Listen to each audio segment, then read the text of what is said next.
stranger is approaching them. My son used to do that all the time. He used to, you know, kind of drive me crazy when he would do that, but he knew that somebody shouldn't approach him. So those are all the gifts, I say, you can give your child. I'll let you come in, Obiajile, but it's summertime.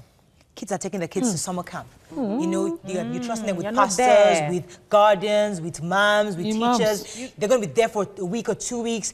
How, as a parent, do I ensure that my child is safe for during the summer period? And to just help you, because while we were offset, we spoke about what you call grooming, is because these are sexual organs and the children might start to enjoy it. They don't know it's wrong. How can we stop them from the grooming? What the uncle is doing to me is all right, too. Exactly. When it can happen, I don't know if I'm a woman. I wouldn't know how it will happen with a boy. Exactly. But I'm sure if you touch a boy's private, he will. Yes. Because there are organs that are supposed to be aroused. Yes. If you start to arouse those organs, he thinks it's a good thing.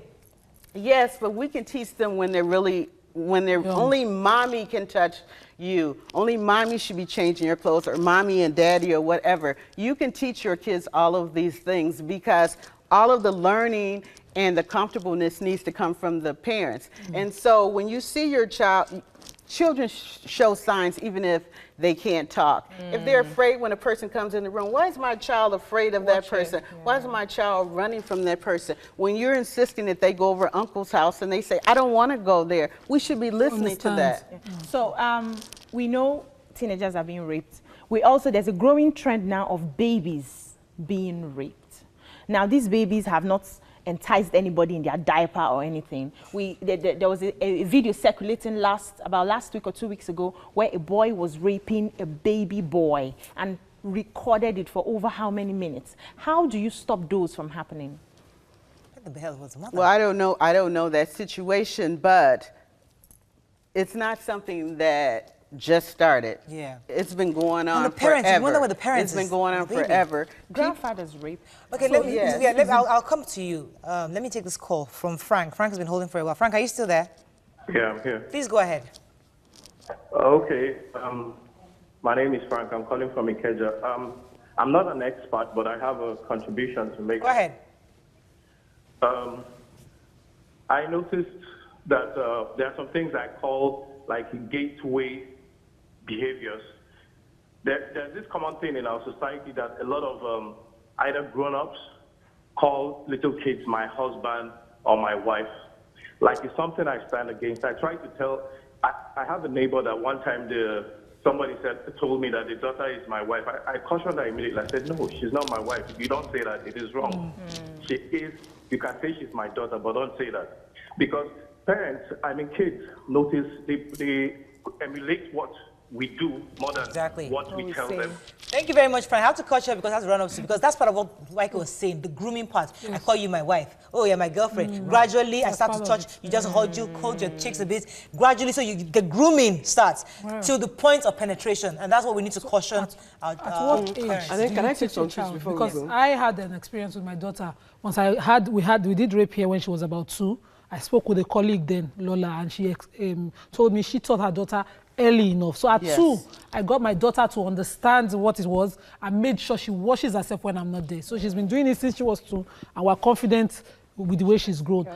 How early can you start, and how do you go about teaching girls, for instance, to take care of those parts when it comes to washing up, or when you're not there and all that? But you should teach your boys too. Don't think they don't rape boys. They do rape boys. They do rape girls, and you're always talking to your children. They may not understand everything that you're saying, but you start talking to them as early as 2 and 3 years old. But I wanted to say something else.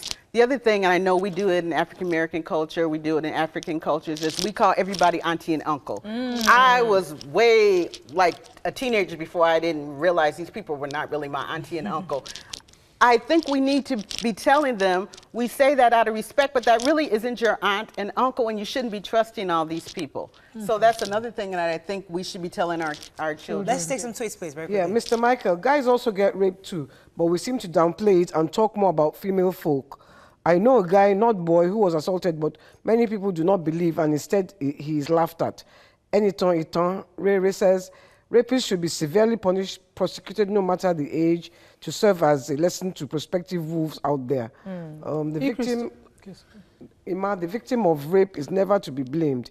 Please stop placing so much focus on how to avoid getting raped. We need to work on how to stop people from raping. We have to round up, unfortunately, but I think there are two things we focused on here.